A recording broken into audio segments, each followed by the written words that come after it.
So let me turn the floor over to Henrik. Henrik is an expert in many things. He runs a consulting company with a clever name. Is it that damn consulting? Another damn consulting company. Maybe Don. But he can tell you more about that. One of his many expertise is in Kickstarter. He has run Kickstarter campaigns, and he was graciously volunteered to come and talk to us about that avenue for raising money. So without further ado, let me turn the floor over to Henrik. Thanks, Lex. Thanks so much for having me today. So today we're talking about Kickstarter and lessons learned. So a little bit about me, even though this talk's not about me. I'm a vendor-neutral consultant. My company is called Another Damn Consultancy. I have a blog called Another Damn Blog and a podcast named Another Damn Podcast. Been doing that for a little while. I wrote a few books and more about what we're really here for. So crowdfunding. Kickstarter is one of the crowdfunding platforms. It's one of the most popular, one of the biggest, one of the most successful. It's raised well over $2 billion for over 108,000 projects. So what is crowdfunding? So it's basically an alternative form of finance. Instead of going to a bank or to a VC or an angel investors, you go to many people and you ask many people for small amounts of money in volume to fund what you're asking for, whether it's $1,000, $10,000, $500,000, $1 million, whatever. There are 6 kinds of crowdfunding, which most people are not aware of. So there is debt-based, donation-based, equity, which is a new hot topic, litigation, which is obvious, legal, invented, and rewards-based, as well as software value tokens, which is also a very new one related to blockchain or Bitcoin. We're going to talk about today, which is Kickstarter, and that's rewards-based, meaning everyone who backs the project, your project, they get a reward for backing your project, because it's not free money falling from the sky. So crowdfunding is part of fintech or financial technology. On this chart, you're going to see lots of things, and there's right now about 65 companies that do crowdfunding. Kickstarter is one of them, but there are plenty of other companies that do that aside from Kickstarter. There have been others before. Some of them have failed, some of them have succeeded, and some are far less successful than Kickstarter, in all fairness. So here's some of the most successful projects by Kickstarter. You may recognize some of them, especially the lower ones, which are well-known companies. Some of them have been bought for $1 billion+. So let's go into statistics, because that'll prove a lot of things. All these slides are actually hot linked. These are live stats from the Kickstarter page. So there's actually been almost 13,000 successfully funded projects. And they've raised $2.6 billion to date. These are live stats, mind you. Now granted, these are the number of backers, meaning there's a lot of repeat backers, 11 million, 3 million that come back and fund more projects. And this is the number of pledges to fund that $2.6 billion.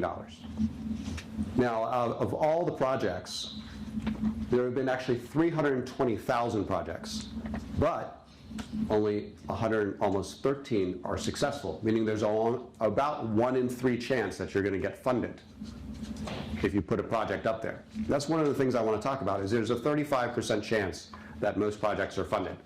Why is that number so low, in all fairness? Because last year it was about 40%. So I wanted to investigate this, and I wanted to look into it more deeply.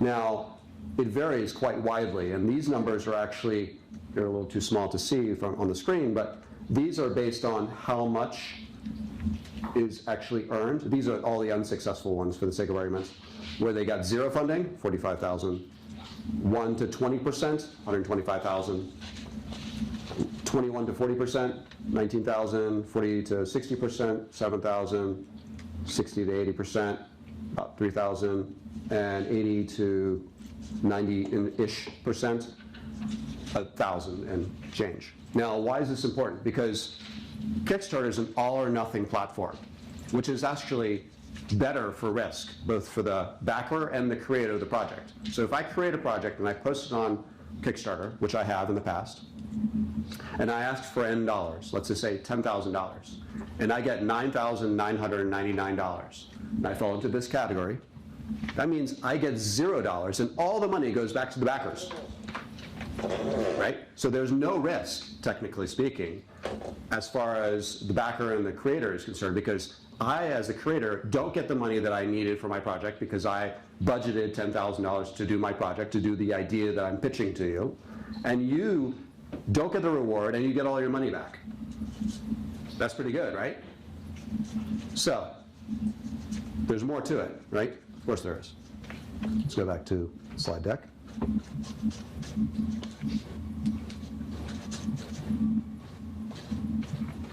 Oops. Minor technical thing here. Okay.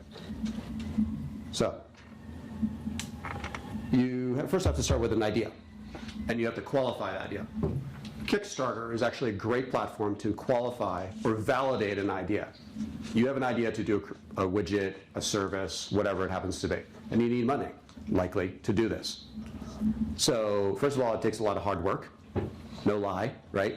It's not free money falling from the sky, so let's disperse that myth real quick. And as Thomas Edison, I'll paraphrase him, it's 1% genius to actually come up with the idea, and 99% implementation to actually do the idea, because it's a lot of work, right? So how much work is it? Well, first of all, you have to figure out what category you want to do your project in, because it's not every category known to mankind. There's a number of them. They may fit in one of these categories. If they do, you might be able to move forward. So I'll let you digest for that for a second. See if your idea, for the sake of argument, or a potential idea that you're thinking about, will fall into this category, or any of these categories. So there's a few rules. Once you figure out which category and if it fits in there, they have 3 rules. First, the project must be something you can share with people. So I can't say, buy me a desert island, unless it's going to be like tourism, which not likely, not going to fly. The project has to be honestly and clearly presented. That's crucial, because otherwise, why would you even bother giving me money, right? You have to see value in it. And lastly, you can't fundraise for charity, offer financial incentives, or involve any prohibited items. And I'll show you what some of those prohibited items, which unfortunately are growing, include. So things that are allegedly cures, or take care of illnesses, contests, coupons, gambling, raffles, energy, food or drinks, offensive material, genetically modified organisms, alcohol, anything that's related to the FDA or involves the ATF, probably not so much, including weapons, drugs.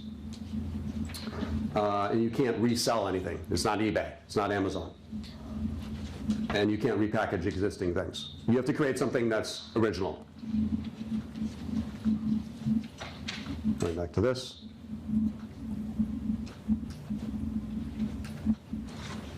So, running your project on Kickstarter. According to Kickstarter, you have to build a project that requires you planning and strategizing, budgeting, scheduling, and figuring out what your specifications are. Because this is what you're clearly going to have to spell out in your campaign. When you launch for your period of time for funding, you have to tell them well in advance what you're going to do. You want to get feedback. This is another issue that most people don't do. They don't ask their audience, well, would you buy this? How much would you pay for it? What features do you need in this? What should it do for you? That's critical in any entrepreneurial venture, realistically speaking. And a lot of people, unfortunately, fail to ask their potential audience or customers what they want. So you want to get feedback. You want to launch it to the world. Well, that takes a day to actually just fill in the information, but it may take months or even a year to actually come up with a video and all the material. And granted, you're going to be funded for something you're going to create after you get funded. You don't create it and then launch it, right? So you don't have to have an MVP necessarily, yet. They may fund your MVP, They may fund your mass production for that MVP. So it depends on where you are. You want to track your funding progress, which Kickstarter allows you to do. They have very good tracking tools, which I'll show you a little bit of. And then according to Kickstarter, then you get funded. There's some steps missing, obviously, in there somewhere, which I'll talk about, because you don't just magically get funded. And I'll show you how much Kickstarter actually helps you versus how much work you have to do, in all fairness, to get to the funded part, as we talked about in the 1 to 3, or 1 out of 3 scenario. And then you want to keep your backers, whether you have 10 or 10 million, in the loop. And then you have to send your rewards. After you get funded and after you create whatever your product or service is, you want to keep them in the loop, and then you want to give them the reward. You have to deliver it, whether it's digital or physical. And then, according to Kickstarter, you're done. You did it. All right, so there's a few steps obviously missing in their agenda here, right? Anyone guess what's missing? Yes? What about presenting your financials? Financials in sense of? Your company financials. Nope. You can be a non-existing company at this point. Could be funding the start of your company for the sake of argument. So there's no, this is not like, you don't need like a financial quarterly report to your point. Does that answer your question? Right, yeah. Please. Henrik, you have to give the, procedurally, you have to throw the catch box to anybody who wants to. Oh, sure, yeah, sure, I can do that. Yeah, so we have a catch box. This is a microphone, it's awesome. Okay, I'm gonna throw this at somebody. Hopefully they'll catch it. This is a new thing. They also get a t-shirt. Yes. I have t-shirts. Is that a Kickstarter idea? I don't know, but it's really good, isn't it? Go ahead and speak into the box, it's a microphone. Hello. Oh. Is there supposed to be like something between 2 and 3, like actually developing the product? To a degree, yes. At least mock-ups of it or something, yes. That's all I got. Yeah, okay. Go ahead and throw it to this person, if you don't mind. Thanks. Your question? I don't see anything that identifies who's behind the project. I don't see names, Yeah, experience. good point. Yeah, that's part of your disclosure. Can you pass it to this person, please?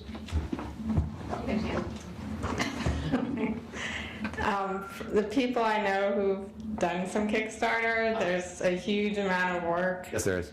once you so-called launch it, and you want to keep it growing and multiplying and leveraging Yes. the initial population you've Oh, yeah. targeted. Good point. Any other points?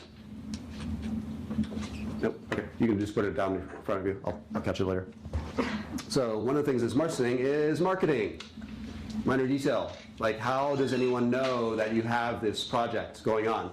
You and a few thousand projects are on Kickstarter at the same time. How are you going to differentiate yourself from the other 1,000, right? Regardless of what category you're in, right? So you have to market your idea. So how do you turn your vision into the marketing and tell people, this is my experience, this is where I'm coming from, this is how much money I'm trying to raise, this is what my idea is, and all that kind of stuff? Well, first of all, you have to target your audience, right? Like, who is this for? Who cares about your actual idea, right? So you want to have a target market. You want to tell a brief story, preferably in a video, because people are lazy and they don't read. You can create the reading, the reading material, because some people like to read, some people like to watch video, and some people like to listen to stuff, right? But you can spell out a volume, like a novel worth of material, but realistically speaking, most people will watch the video. And the briefer the video, and the more to the point the video, the more success you're going to have. If you don't have a video, you have an 80% chance of failing. Seriously. You want to answer the crucial journalistic questions: who, what, where, when, why, how, right? Of what your project's going to do. You want to use headlines and subtitles, because remember, they're going to skim through your project, and you're going to literally have 7.5 seconds to impress them, because that's attention span by today's standard. After 7.5 seconds, boom, you're gone. No more interest from that person. That's the typical attention span by now. And it's decreasing, sorry. So you want to keep it super simple. You want to have it clear and concise, right?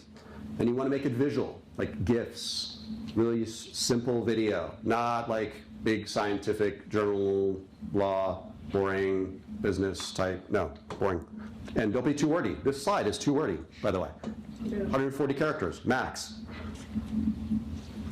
You want to keep in mind that the expectations are only increasing as patients are only decreasing. What else?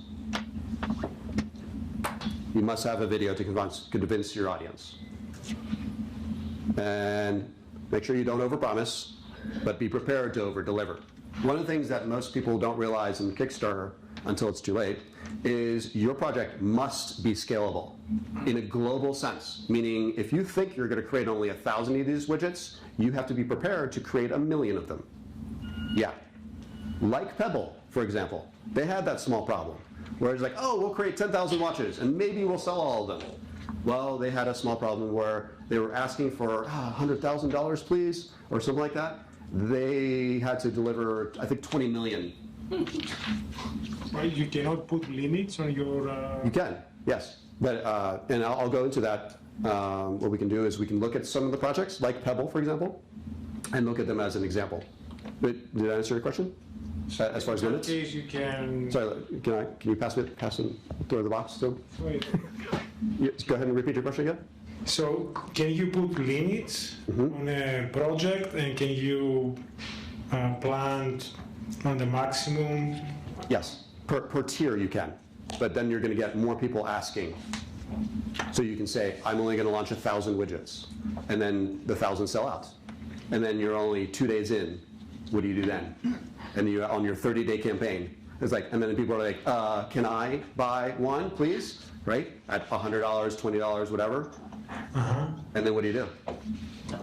You don't have to, right? You don't have to, but then you have, most campaigns are 30 days long, right?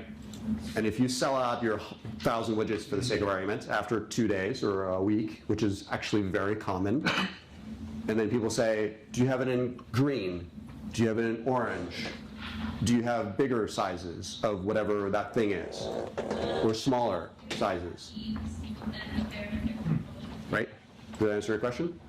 So basically the goals you can are flexible during the campaign. Yes, but you have to be ready to make it deliver more of them. Even if you have to push your deadline, your timeline back. So if you say I can deliver 1,000 widgets in a month after I get funded by $10,000 for the sake of argument, and I suddenly get an order for 10,000 or 100,000, it might take you longer to create those, right, from wherever those are being created.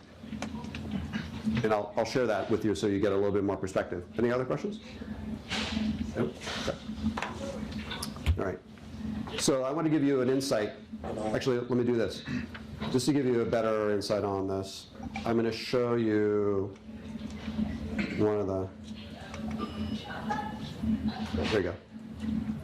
Why don't you pick, we'll have the audience pick a campaign on here. Any of them. Pebble. The first one? Okay. Yeah. Oh, you don't know what it is? Okay, that's even better. Okay, so how many know what Pebble is now? Yeah, it's one of the very first watches that sync with your phone prior to the other ones that we're currently doing. So it was based on e-paper. They are now a company, but originally they launched this campaign and they were trying to raise $100,000. They rose 10 million. Okay, small difference, right? Talk about 10x or more, 100x. You can actually track every single update from the very, very, very beginning. And every single project is like that, whether it's successful or not. All 300,000, 320,000 projects are permanently listed on there with every single update that's ever occurred with them from the day that they launched. So this one launched April 11, 2012. In 2 hours, they got 100,000. That's not uncommon for several projects that I've spoken with. In 28 hours, they got 1 million. Oh darn, terrible problem to have, right? Then they decided, oh, we're going to waterproof it. Good idea. have an SDK so you can build more apps for it. It's the most funded Kickstarter ever, oh darn. Now we have a warranty, etc. We now have a birthday. It keeps on going. I won't delay it, but they reached the $10 million in about a month, roughly, with 68,900 and change backers. Okay, so back to scale, right? We said, I want to deliver, how many projects? Let's look at the campaign real quick. $1, $99. So $99, they had, did they say how many they had? 200 backers. Yeah, 200. So 200 at $100, right? Then $115, 40,000 and change. At $125, 14,000. And it kept on going and kept rising and rising and rising and rising. And then they would give you specials 2 for $240. You know, it keeps on going. And this is what a common project looks like, because they're knowing that people want different things. And they know that in the background, if I get more money, I'll offer more features, like different colors, different sizes. So they added the rewards during the campaign. Correct. Yes, they add more rewards to the campaign, to your point. Pass the box, please. So Henrik, did they also use Kickstarter to find their price point? They do a few cheap, but those sold out. Yeah, sometimes they do, rarely. How high people will go Yes. until they stop buying. Yes, they do that because, granted, you have to know how much it's going to cost you up front. You don't want to obviously lose money. That would be a bad thing up front. Otherwise, you'll be rapidly going into bankruptcy. Sell a million. Or not be able to deliver. That's the other counterpoint, right? So, Rick, can you pass me? yep, please. You have another question? Yes, in one of your slides, you mentioned about getting feedback. Can you give an example with this campaign? Like, So I don't know anyone at Pebble. I actually reached out to them when I was trying to interview people who did Kickstarters. They, for some reason, they wouldn't talk to me, probably because they are busy launching their third campaign or something like that. Anyways, I believe they've gotten a fair amount of feedback, and they've evolved. They've had several Kickstarters. The next one that they did. just to understand. So, Yes. So the people can say, hey, we like your idea, but we want it to be like red. So Yep. they can give you that feedback. Yes. And that's why you want to ask people, what colors would you like? You ask men and women who wear this, hypothetically speaking, what do you want in your feature? Well, in the next campaign they did metal instead of e-paper or plastic. But you ask this before you launch the campaign. Yes, No. preferably. You're going to get a lot of feedback from your audience during the campaign too, including other companies saying, oh, we really like what you're doing. We're very interested, like Oculus Rift. And then they got bought by Facebook for a couple billion. Minor detail. Did that answer your question? Great. Do my best. Yes, Not go to ahead. rush it. You can pass it. Good job. All right. Yes, your question. So this was all an idea before it was, Uh-huh. as it was submitted? Yes. Project? They're basically funding your dream idea. So over the month, they had $10 million at the end of it, and they can then use that money for implementing this in any way that they can, based off of the To people. deliver the project. To deliver. Yeah, because they had, so in the previous project, let me just show you that, back to this one here. All these are backers, right? So you'll see, I'm going to zoom in a little bit. You can see that. It says 40,000 right here. Is there a laser on here? Probably not. Nope. But, sorry, let me do that again. So there's backers. So here there's 2,600 backers at $1. Here they just get basically an update. But here at $99, the first 200 got it at $99. You have to deliver these, all these people. And it went all the way to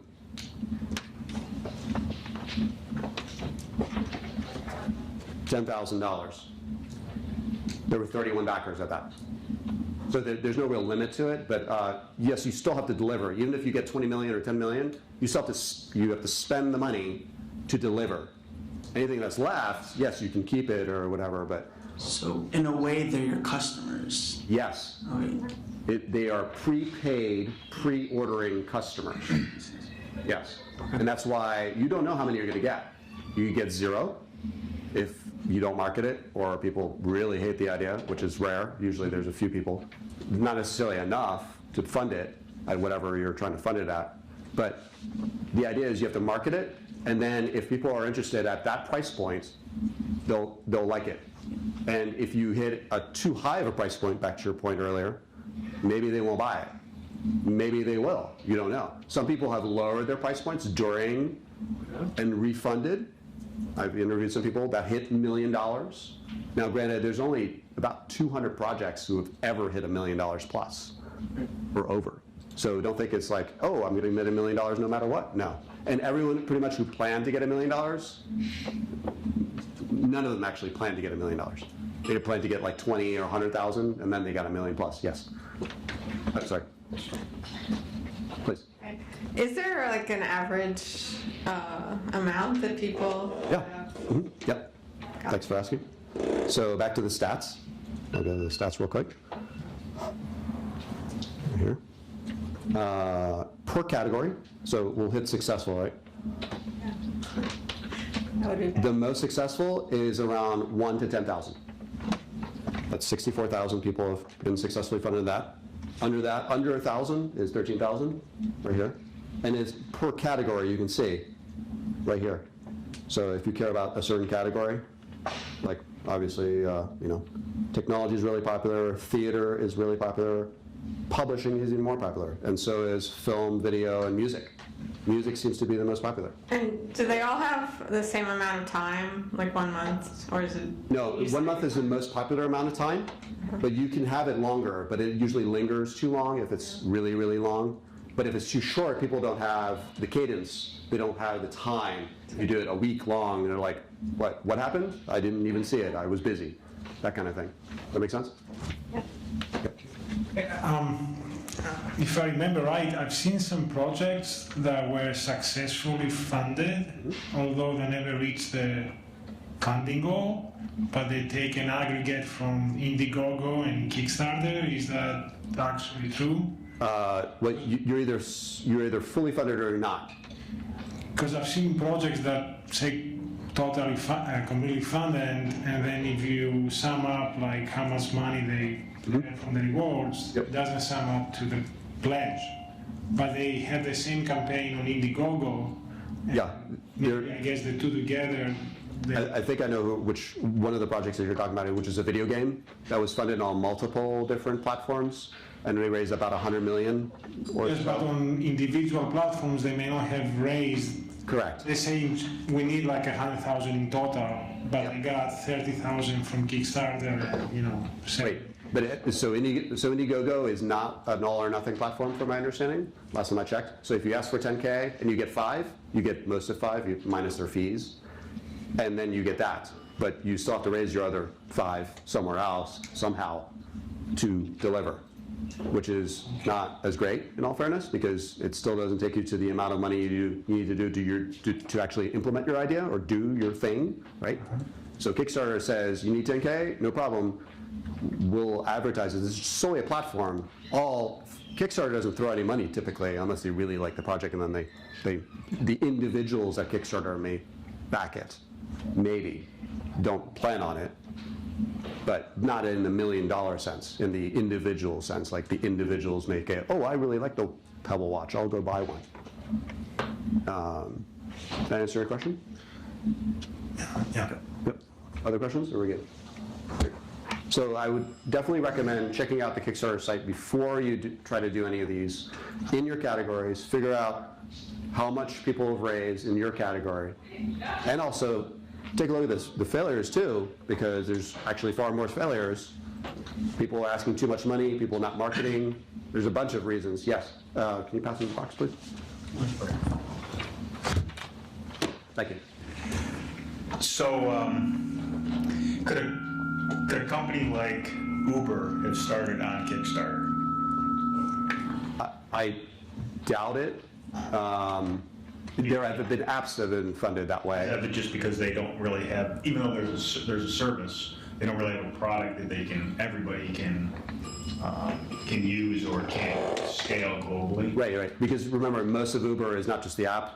There's a minor component of, well, a lot of contractors Right. that you don't get from, a platform like this. That this gets you the money. It gets you an audience and an interest and validation, but it doesn't get you, they could have launched the app with it, and plenty of apps have been launched through this. So you can fund an app this way.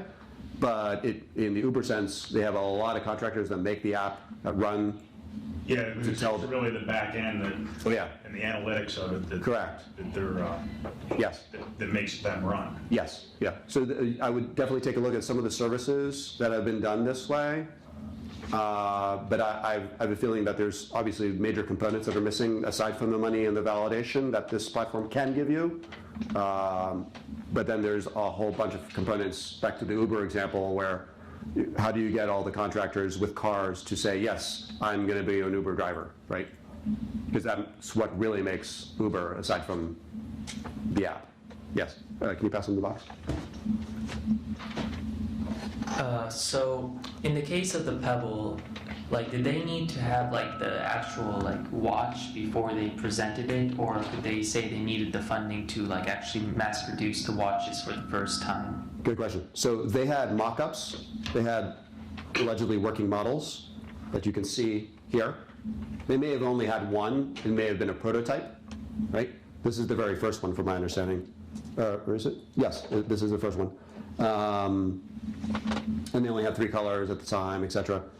And here's the video. I'm not going to play it necessarily, but they had mock-ups to do pictures with it. Sometimes the mock-ups are CAD designs, so they don't actually physically exist. But you want to give a mock-up of what it's going to do, and even if it's all digital in the background and no one really knows that it could have been literally a wristband, and then they Photoshop that in for the sake of argument, as far as we know. Fair? And they say, this is what we plan on doing. Is this really cool? Do you really like it? Because this is the idea, here's a bunch of examples of what it could display, how it would look from all different angles, etc., and all the different features that we're planning on having. Whether that was a working model or not, I don't know. They probably had a fair amount of prototypes prior to, because usually they show the iterations of the prototype in the video, saying, oh, we've been working on this for 6 months, and this is the iterations that we have, and we're finally ready with this prototype that we could mass produce, but we need your help to launch this in mass production, because we spent N dollars for our MVP, for the sake of argument, our minimum viable product for this, but we need your help to launch the first 100,000 of them, or 10,000, or 1,000 of them. Fair? Yeah. Yep. Can you pass them the box? Big throw. Yes. Could you go back to the Pebble, on the right side? Yeah. So I don't understand, why would people pledge $10,000 for a watch like this? You get 100. You get 100. Oh, you get 100. Yeah. So if you have a company and you think, hey, or you have a lot of family members. These are resellers. These people sell. Yes, you could. Yeah. I mean, right now you can buy Pebble because it's a company, and a lot of companies are launched this way, where they say, oh, I want to launch this idea. If this gets traction, and several companies I've talked to, they've done that. They're like, oh, there's enough traction, and there's still demand after I've sold 5,000 of these things or 3,000 of these things. There's still people who want this, and they may not necessarily want 100 of them, but if you can deliver and keep delivering, and even lowering the price point but adding more features while you're adding more value, hypothetically, right? Does that make sense? Yep. And pass it to him, please. Or sorry, go ahead first, Sam. He's close. So, do you need to have a company first, or is it just has an idea and then you can use the money to fund your company? Correct. Legal fees and all the good stuff. Yes, you can have the company afterwards, because if it doesn't get funded, you don't get any money. So is the money taxable? Yes. So that, like, say that $1 million you get taxed on it, so you don't really have $1 million Ooh. just to use. You just pay. Correct. Yeah, you don't get to run away with $1 million on desert islands. Wink, wink, nod, nod. No. If you started a company with it, you can just divert them into the corp, and then. Well, first you have to deliver on the rewards. Okay. And then what's left, if there is anything left, because I've talked to some people who did $1 million project Sure. a couple times, they didn't have much left afterwards. But people still wanted the thing that they were making on a regular basis. So then that makes a viable company because they already have a demand and a continual demand, right? Got it. Because if you make a widget and suddenly you fed everyone on the planet what they really want, why do you need a company, right? Got it. Yeah, so there's still a demand, please. But let's be clear, this is revenue, not income. Correct, it is revenue. So it's like money's. Okay, so this is revenue, not income. So you don't pay tax on the $1 million. You treat the $1 million as income coming into your company from which you would deduct expenses and you would pay income tax. This is to cover the expenses. Got it. Okay. Yeah, and then of the $1 million, let's pretend you get $1 million for the sake of argument on your project, right? You get 90% of that. Assuming you have a company. Right, so presumably when you get the $1 million, you do have to establish a company. Yeah, or be a really special individual who can deliver a lot of things. What if you're doing music like an artist and like making like a CD or something? I mean, you don't have a company because you're like a brand. Yeah, so you could outsource a lot of those things. So with the project I'm going to talk to you about, I did crowdsource and I crowdfunded the project, and I did it for the most part by myself. And I'll talk about that in a second. Yes. Yes. Are there statistics for the successful companies? So in a month they raised 100,000. Statistics that show that every month they have demand for. Oh, afterwards? No, Yeah. no. No, it's only during the funding period because this is solely what you No, come on from Kickstarter. your own research. Is it like if you raise $1 million, means that every year you'll be able to sell like $1 million every year, or? Unless they publicly disclose that, which they rarely do, because most of them are private companies. Very, very few of them are publicly traded, where they would have to display that information, the financials, back to your point earlier. So that usually isn't the case. So you don't know whether they're selling one thing a month or one thing an hour. And then another question, so if you are one of the lucky ones that have a successful campaign, is that really a good sign of attraction, that people are like really buying the product, or? Yeah, because this is the beginning of your demand, because you're pushing this out there in a platform that you can market from, where a lot of these ideas are mined and found, where people who have philanthropic extra income, whether it's $20 or $100 or whatever, and they say, ooh, I really want one of these things, because this is one of the first ones I've ever seen. And typically it is one of the very first whatevers ever seen, or really well done in some way. And it's an idea where someone has a lot of passion and a lot of thought was put into it, and they push it very, very hard for typically a year or two, from inception, from the concept all the way to delivery is a year or two typically. Because I mean, it comes back to the Lean startup, and probably Lex knows about this, where you have to establish a product market fit, which is the most important thing about any startup. So, like a successful campaign, like of that magnitude, establishes a product market fit, or still?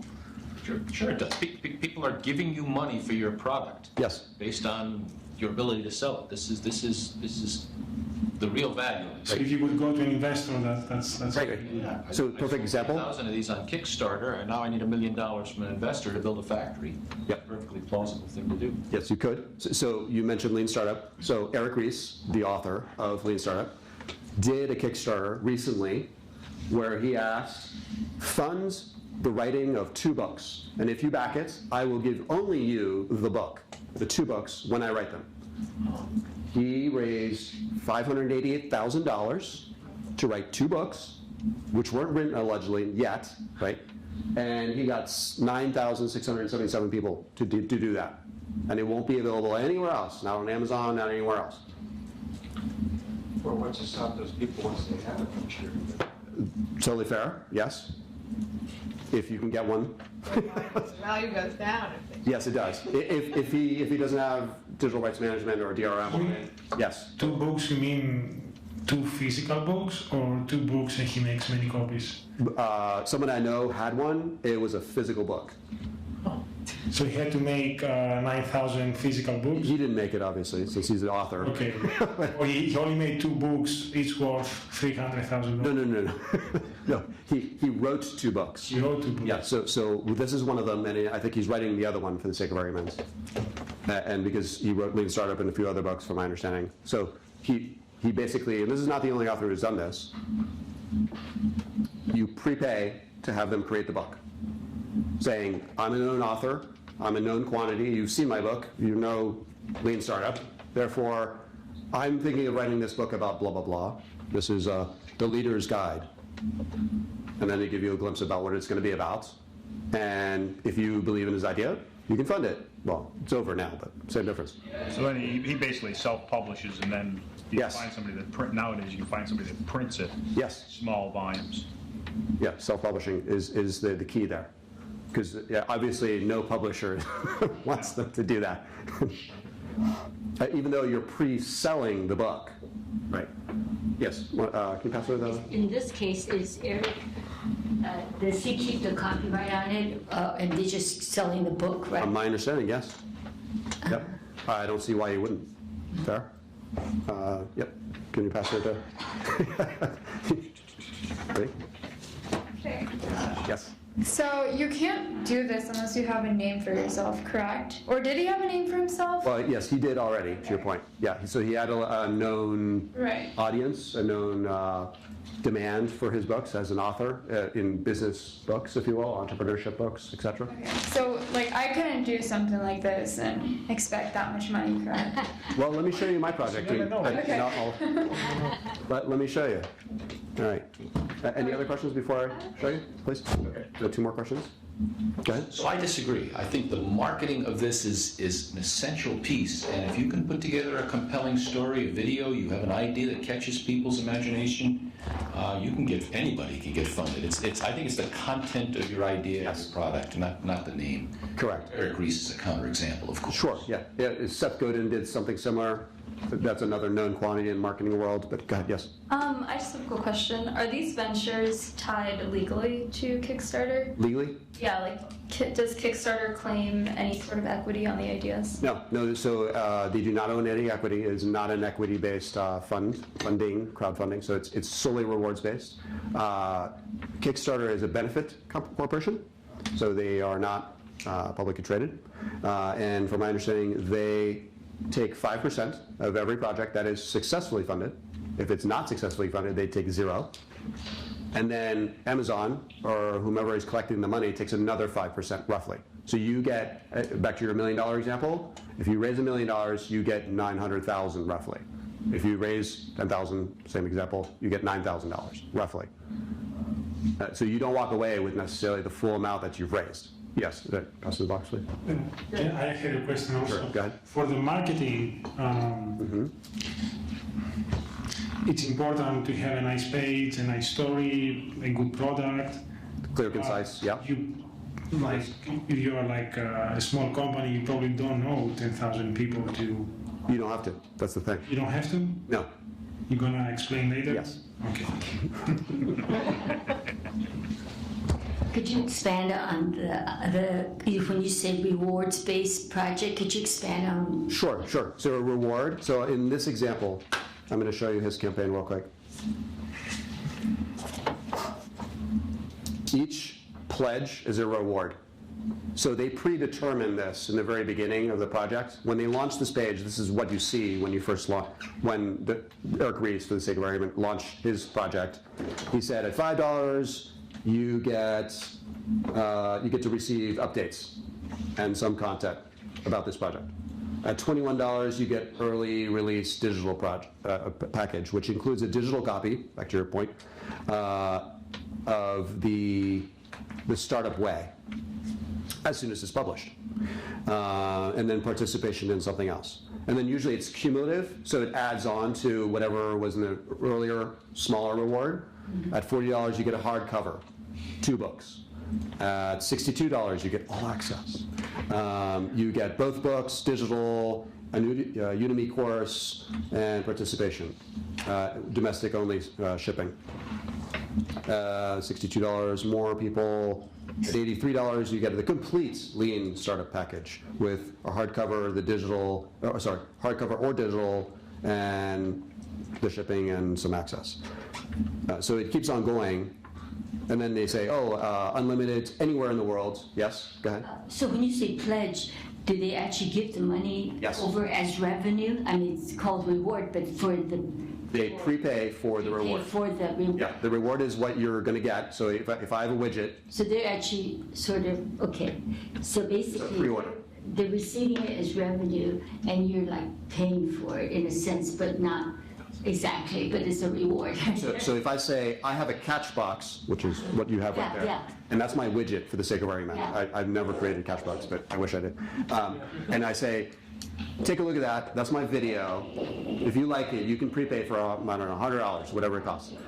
If you like it, you say, okay, I'm going to give you $100. Okay. You don't have the catch box yet. Yes.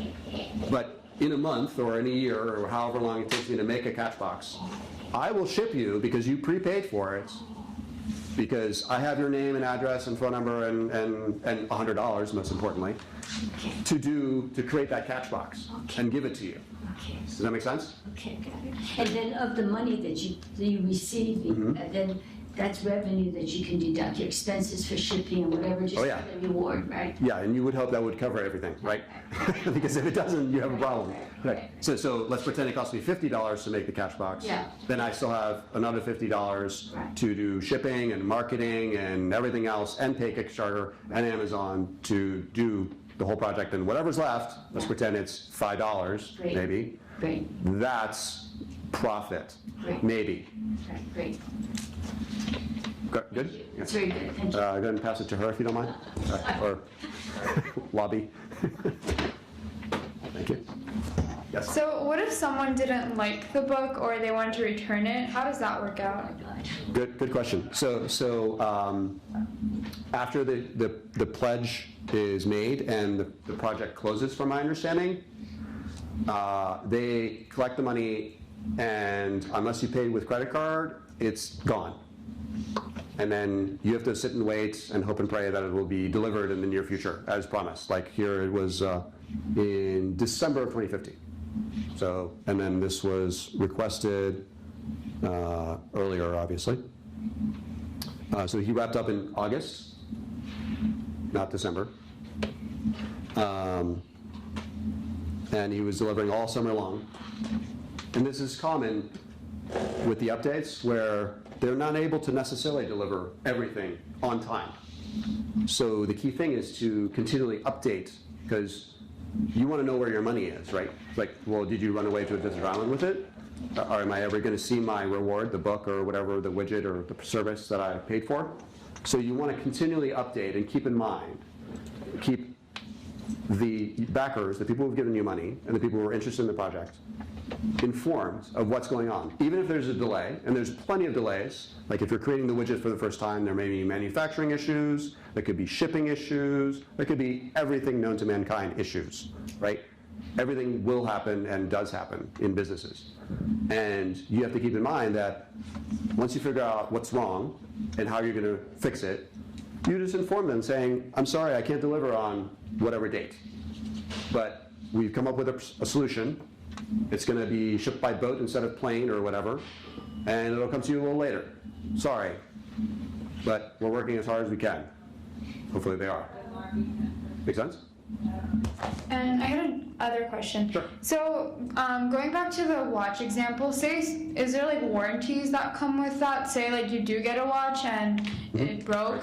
Do you, like in this, I guess, contract, or I don't know how, what would you describe if you like buy something? Like if you buy that one package, like can you get a new one if it broke down, or? Often they do, only because their reputation, just like any business, is tied to the product. or service, right? So Pebble did, and they extended the warranty, from my understanding, on their very first one, and probably all of them, because it's important. So I backed several projects, and some of them have broken, to your point. And I sent them a picture of it, and I said, it broke. Can you send me another one? And they're like, yeah, sure, no problem. I'm sorry, so that's true customer experience that you want to have, right? So if the thing breaks because it's the first one, right, that they've ever done, it might break. That's a known quantity because you're an early adopter to something that's not proven in the marketplace. Like they've made 100 million things, like some companies. And so it might happen. And if you take care of your customer, they'll love you even more. If you don't, like some companies we know and won't be mentioned, you won't like them. Fair? Mm-hmm. Any other questions? Yes. So, you pass me the box. Thank you. But just to be clear, this is not retail shopping. No. They are looking for investors and all the risk that entails. That's why the language is careful. They're giving you a premium. They're giving you a reward. Mm-hmm. They're not selling you a product like Macy's. They want you to invest in their company, take some risk with them, and maybe an incentive for a watch that probably will work.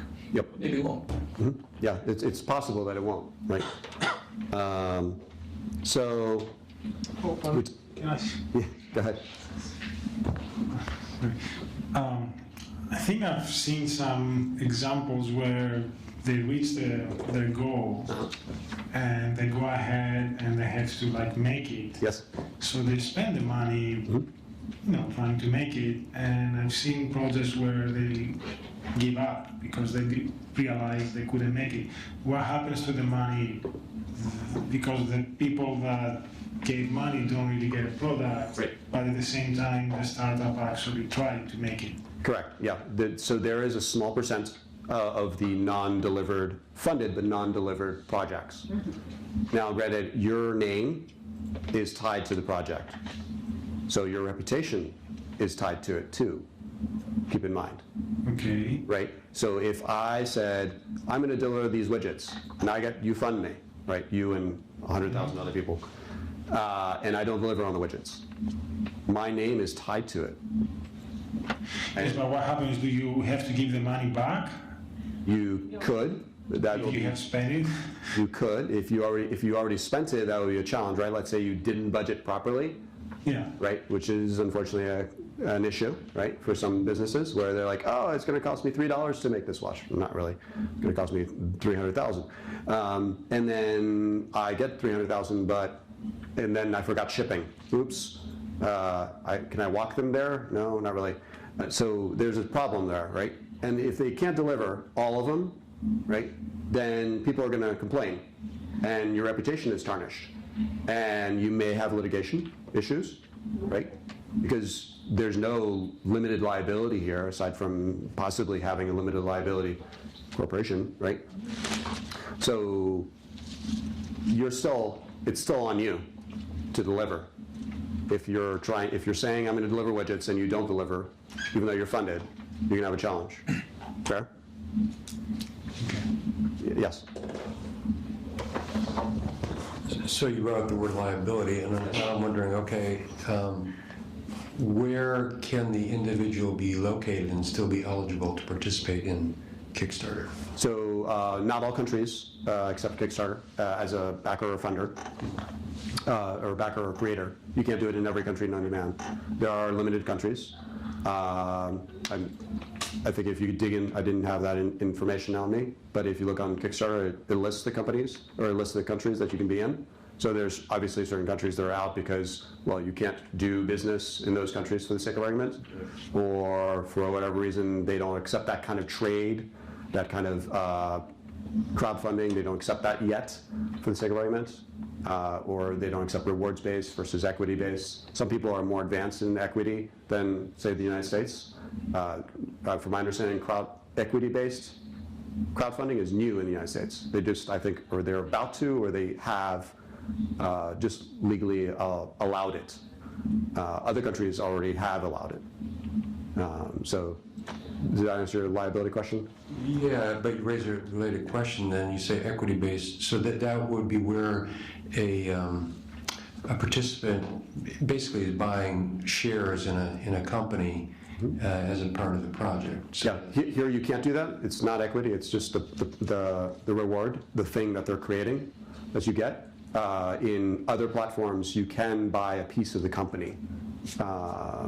Yeah, but those are actually smaller, interestingly enough, smaller platforms that only have that a few million in success. Yeah, one more question and then I'm going to go into my project. So, if that's the case, then it is okay that they could have an LLC before. Yes, Yeah, sure. I mean, in the rewards framework, they still can have an Yeah, LLC. you can, yeah. I mean, still, you want a budget and plan Yeah. and schedule. Of course, right. Because people think that, again, it's not free money falling from the sky and then you have to figure out what you're going to do with it. You have to figure out how much you need and what you can do with it once you get it. And how much it's going to cost you per unit to deliver. Yeah. Yep. And ship. One more question. Thanks. I'm interested to know the jump from the initial marketing video and how do you jumpstart and leverage your initial audience? The jump? I'm sorry, I don't understand the jump. So, for example, you go in, you have sort of a target audience in mind. People might like your product, and you have ways to reach them through social media and all. But then to reach your goal, usually you have to leverage those people, and you have to have a multiplier effect. You have to get them talking about the product. I'd like to hear your ideas on what works. Sure, absolutely, I will. Perfect segue to getting into this. So, I did a successful Kickstarter project in 2013. The timeline, just to give you some perspective and context on this, is in January 2009, I started another damn blog. And it was basically a blog, just text, where I was blogging about a specific topic. A year later, I started another damn podcast, where I basically started reading the blog post, the most popular blog posts, according to my analytics and statistics, which ones are the most popular, so I can have it in audio form, because people digest sometimes back to text, audio, video. People digest it, the same content in different ways, based on different audiences. Then I started interviewing people, and it was straight audio, one-on-one interviews. And I interviewed about 100 different people, one-on-one. But that was solely audio. And there, back to the earlier point, people like to read too, or skim the transcript. But there was no transcript. So I thought, well, what if I did a Kickstarter for my audience, or anyone who was interested, to transcribe all my podcasts, all my audio, into text. So you could read, or read and listen at the same time if you really want to, or skim through to get to the meats of the interview, because I ask 5 questions or 4 questions, the same ones, every single time to all 100 some people. So you know where I'm going to get after this question. You're interested in this question. What did they say? What's new? And everyone said something different. They didn't say all the same thing, even though I asked the same questions. That's the interesting part. So in March 2013, I launched a Kickstarter, started planning it, and I created the video. That took a few months to actually create the video, all the copy, the text, the photos, and the idea and funding, and figuring out who's going to do the transcription, because it's certainly not going to be me, because otherwise I'd still be doing it, and who's going to print it, because some people actually wanted printed books, and I was like, why? Well, how many pages is that going to be? That was one of the challenges, is trying to figure out, well, I have 5 to 20-minute interviews. How many pages is that times 100? Don't know. So in April to May, it was a 30-day funding period. I had my funding period. And during that funding period, I marketed every single day. It was a full-time job, just the Kickstarter project. And I had a full-time job, and I was traveling at the same time. So granted, there's 168 hours. Everyone in the world has 168 hours to do anything they want in that time frame. whether you're a millionaire or you're homeless, whether you're in college or not, right? It all depends on what you do with it. So working 40, 50 hours and working on this 40, 50 hours. And I market on different channels every single time. Every single day, I alternated channels. And I would say, oh, we're at 1% funding. Thank you so much. Let's keep going. And I would say that on another channel the next day. I was like, oh, great, we're at 5%. Super. And I would keep saying that. And I would thank every single backer with an email asking them to share, back to your point earlier, to share this experience and this project with others in their network. Because there's my network, and then there's their network, and then there's everyone else's network. And the idea is to keep sharing that message beyond social media, because not everyone's on social media. Not everybody's going to watch the video. Not everybody's going to read the text. But some people I know, and you cannot rely solely on family or friends or colleagues or classmates, because they're not going to bring you to the promised land, to the full funding limit. So you don't necessarily know 10,000 people, to your point, right? But your entire network will. I had 64 backers. Very modest project, right? And in August, I delivered a book. I delivered 5 whole printed books. Granted, it was 450 pages, hardbound, full color. And an ebook, electronic copy, which can be shared on purpose. I removed the protection on the book on purpose, and I'll get to that, of why I did that. So let me share a little more about the project. So I mentioned you can track the progress of the funding. From day one, from hour one, this is what my actual stats were on Kickstarter. From Kickstarter when I was doing it. From day one all the way to the end. And you'll notice I actually got overfunded. I asked for a little over $3,000, and I got over $3,000. That's actually an average project. Most projects are between $2,000 and $10,000. That's the average. It's not $1 million, it's not $500,000. This is where all my traffic came from. You'll notice that at the bottom there, all the green, that's what Kickstarter got me. It's not the majority. Most of it was through marketing. If you don't market your project, you will fail. You cannot assume that Kickstarter is going to market your campaign, and granted, I was not featured. The only way Kickstarter markets you is if they feature you, and this is very, very small percentage of projects feature you, either through their weekly email, which comes out on Tuesday, on projects that they really like. Very few of them are actually featured that way. If they list you on their homepage or on their app, like under category X, it's like, oh, which one's the first one that's going to appear? Maybe it's featured, right? Maybe it's liked a lot more times. But most of it, it came from direct traffic that I told people about. I said in an email, take a look at this campaign, please. If you like it, fund it. If you don't, sorry. And then I did a podcast about it, where I talked about it, because I had a podcast. You can go to other podcasts if you don't have one, and you can suggest, hey, can you interview me if I'm doing Kickstarter on something that's related to what you're talking about? There's a lot of podcasts out there, a lot. And there may be one related to what you're doing. There's Twitter, that got me 10%. There's LinkedIn, which is a very powerful business channel, but it got me 10%. There's my blog, which got me 3%. There's Google, and there's other people that have given me money just because they liked it.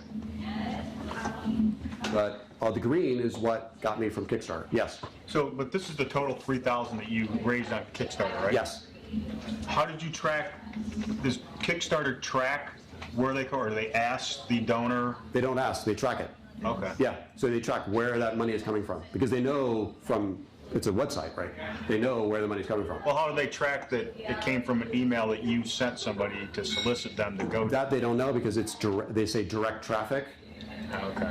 Someone literally went straight to that website. Yeah, straight to that, to the URL from my campaign or my project. Yep. So you're just assuming it came from one of the marketing avenues that you took? Yeah, I doubt they randomly selected mine and came up with my URL, because it's a very distinct URL for each project. They have a short URL for Kickstarter, interestingly enough, which I'll share with you. And then here's the rewards that people selected. Most people chose $20. That is the average for most projects that people are willing to pay for pretty much any project. And it's straight $20. There's no like $19.95 or $19.99. It's straight dollars, whether it's 1, 5, 100, whatever. So I had most of my backers did $20. A few did 100. A few did 300. None did 200, interestingly enough. So you have to put it out there as goals that you may want to attain, that people may want to attain, at the $10,000 limit, back to your earlier example. People may want it. Just put it out there and see what happens. It will get you closer to your funding limit. Yep, can you pass the box to him? Or have someone throw the box? Oh, okay. Yeah, it's a mic. Yes. Right. Well. It's okay. Yeah, my question was with Kickstarter, because I guess I've seen it starting more with Facebook, and I guess you can do it with Twitter and LinkedIn. Yep. For those featured things, are people paying advertising dollars for that, or is it just randomly selected those people who are featured? Is it because I know you said randomly, but I assume they could possibly make money if you pay X amount of dollars to advertise. So do they do that? So you cannot pay Kickstarter to feature you. Okay. You can pay Google and Facebook, obviously, for ads, which some campaigns do, and they hopefully budget for it to get more funding. So I've seen plenty of ads that pop up on my Google or my Facebook or whatever, but you have to pay for those. You cannot pay Kickstarter to feature you. If you say, "Oh, I love you, Kickstarter," they still won't feature you. It's just part of their policy. Because it gives an unfair advantage to certain campaigns, right? So if they really like your campaign, they may feature you, but there's no actual formula of like, this is what you do, and then you hope and pray. That's literally what happens. Right. And then you get featured. We have a hard stop at 7. Sure. Okay. Yep. So let me finish this, and I'll take the rest of your question. All right. So the green is what funding I got straight from Kickstarter. The rest was due to marketing. Any questions on that? No. Okay. Let me finish real quick. So the average pledge was about $50. That's the average, right? Lessons learned. Let me finish this, and I'll take the rest of your questions. You want to talk to people to figure out your audience before you launch the project, well before. You want to find people who are available to help you with the project, actually do the project with you. You cannot do it alone. Don't assume you can. You're not Superman or Superwoman or anything like that. And you want your project to become a reality because it's your dream, it's your idea, right? Otherwise, why would you be doing it? So you're not alone, don't do the project alone. Overestimate all of your costs and time frames because things will happen. It is no matter how good in project management or whatever you're in. And I suggest multiplying. And then you want to consider everything. Everything from the design, the labor, the manufacturing, all different types of services, supplies, storing, all the 100,000 things. And you have to be scalable because you don't know how many you're going to get. It is a global audience by default. Even if your project is hyper-local and you just want to fund a school play, for the sake of argument, people all over the world will see it. And if they really want to back it, they will. And you want to start the buzz early. Back to the earlier point. Your marketing starts well before you start your project. You want to tell people, you want to tell the press, you want to tell your podcast audience, your blogs, your friends, your colleagues, your family, to start spreading the word prior to, and have a date of when you're planning on launching it. All right, now I'll take your questions. Yes. Pass through the box. Thanks. Could you explain again? You were saying that $20, the rewards. Let's see, I didn't quite understand. So they gave you $20 and you give them $20, or No. how does that work? No, sorry. They gave me $20. I gave them an ebook. Oh, you give, oh, I see. Yes. You give them an ebook, so you didn't put it down there. The $20 reward was for the ebook, is that right? Correct, yeah. So I'll show you my project real quick. Reward, I didn't quite understand the. Sure, yeah, no worries. So I'll show you the project itself. Oops.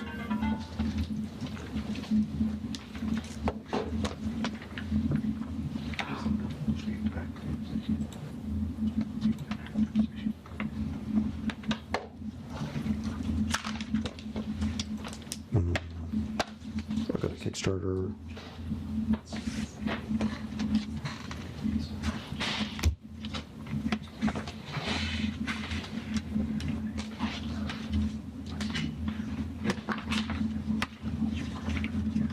So at $20, you would get a DRM-free ebook, electronic book. Yep. And at $100, you would get an ebook and a call with me. At $150, you would get a call, a longer call, and the copy of the ebook. And at $300, you would get the printed book, which cost me $115 per, and the call and the ebook. Okay. That was the rewards I gave. Got it. Yep. Other questions? Yep. Please. Thank you. What are we doing? Please. So from all the marketing that you've done, what outlet did you see the most successful, and which ones do you wish you spent less time on? I was actually surprised because this is the actual where all the traffic came from. Most of it came from email. Email marketing is still the strongest by far. The next strongest was actually my podcast and Twitter at the time. So podcast, Twitter, and LinkedIn were the next strongest. Now, these varies significantly per project. Mine was very niche. It was very technical. I already knew my global audience, who actually would care about this project. My family actually didn't care about my project. That's okay. I didn't take it personally. They were like, what do you do? I don't know. Right. I don't understand it. I don't care, really. That's fine. Don't take it personally if they don't, right? That's very common, honestly. And basically, the idea is figure out what channels your audience is on. So I didn't do Facebook. I'm not on Facebook. But this is not a Facebook crowd. It's very technical. It's very business-centric. So no one would care on Facebook, in all fairness. That's just me saying that. Did that answer your question? Yep. Okay. Other questions? Yep. One more? Okay.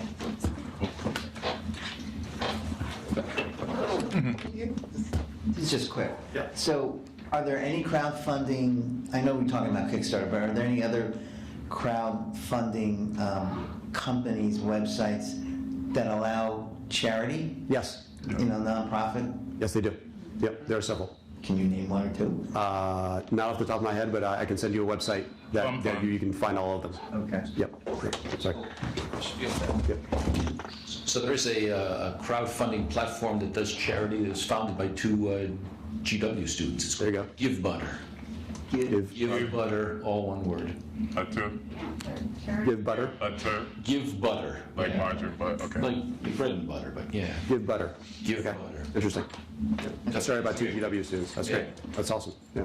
And then there's several others, depending on what you're trying to, what your charity is based on. Right. So some are charity for medical procedures for loved ones. There are ones specifically for hunger or water or human rights or whatever. There are different ones. So it really depends on what your campaign, what you want to fund, or what your project is based on. So if you're interested in this, so there's one more question. Yeah. Is it still is the e-commerce on this still not taxable? I'm sorry, I can't hear you. Are they still not taxing? Yeah, are they still not taxing the charitable ones? Either or, because I know at the beginning there was like no taxing of it, that you just got the money besides whatever administration fee they had. But are they doing taxing now in 2016, or is it coming up for like soon? I can't speak for the charitable ones because I don't know anything about them to full disclosure. But for Kickstarter, I know I paid taxes on my earnings of $3K plus minus my expenses. Fair? So there's tax above the administration fee, which they get. Oh, absolutely. Well, officially, all of it is taxed. Whatever you get is you're taxed on. So if It wasn't a couple of years ago, but that's what one tax. Okay. Yeah. So yes, the tax man always catches up with you. Death and taxes, right? So yes, pretty much everything is taxed. Everything you receive. So if you raise 3,000, but they only give you 2,900, you're taxed on the 2,900 for the sake of argument. Correct? Yep. Yes. I saw the second step was get feedback. Is there a way to get feedback from the Kickstarter community without launching the project? Absolutely. Can you elaborate on that a little bit? Yeah, great question. So I'm not the first person to transcribe podcasts, full disclosure. I reached out to someone who already did that on Kickstarter. And I said, well, what did you learn doing it? Because they had done it several years before, and they're like, oh, do this, don't do that. And that was very helpful. And that's the whole point is you can reach out to pretty much anybody on Kickstarter if you're really interested about the campaign or thinking about doing something similar, and reach out and figure out what worked and what didn't, what were the successes, what were the challenges, so you can avoid the challenges as much as possible, or know how they handled them for the sake of argument, and learn a lot from them. Learn from everyone else's successes and mistakes, if you will, because there's unfortunately far more mistakes made, and learn from those. And you should, and that's the whole reason why, from my understanding, all projects, successful or not, are permanently there with every single updates, every single funding limit, and every single contact. So you can continually contact the person who did Project X and say, hey, I'd love to talk to you briefly about, or email them. And if they're successful, they're very likely to talk to you if they're not too busy. If they're not, less, in all fairness, because to a degree it's an embarrassment, to a degree they're kind of, they don't really like to talk about it for whatever reason, because maybe they don't know why they failed, right? There's a variety of reasons. Fair? Okay. Yep.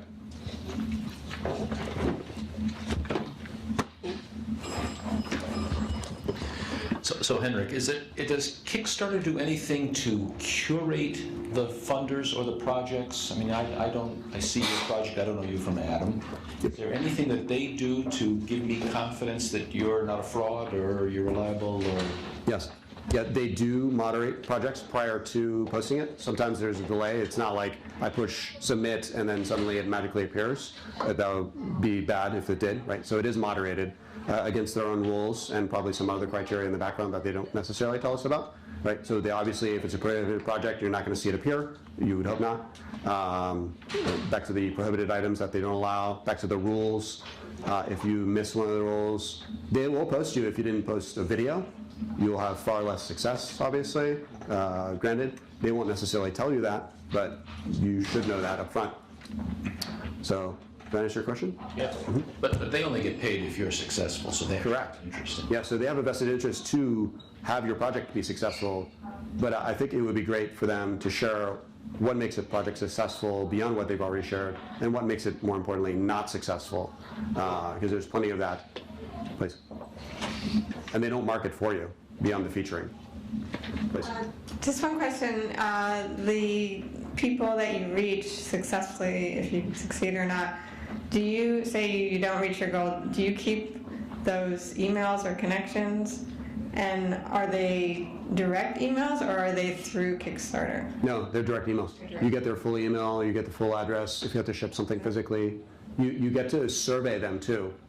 And ask them, well, what t-shirt size do you need? What shoe size do you need if you're shipping shoes or t-shirts or whatever? So you can take that all out of the Kickstarter? Yep, and you can build your list that way too. Yeah. Back to the 10,000 or 100,000 people that you're going to reach.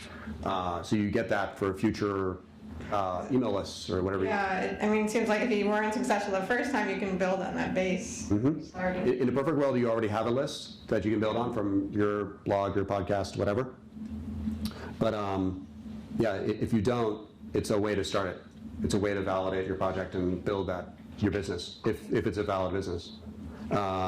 So last thing I want to mention is October 20th, I'm launching a book about this specifically. I've done this project, thank you. I've spoken about this talk several times. This book is not funded by Kickstarter. Yeah, sorry.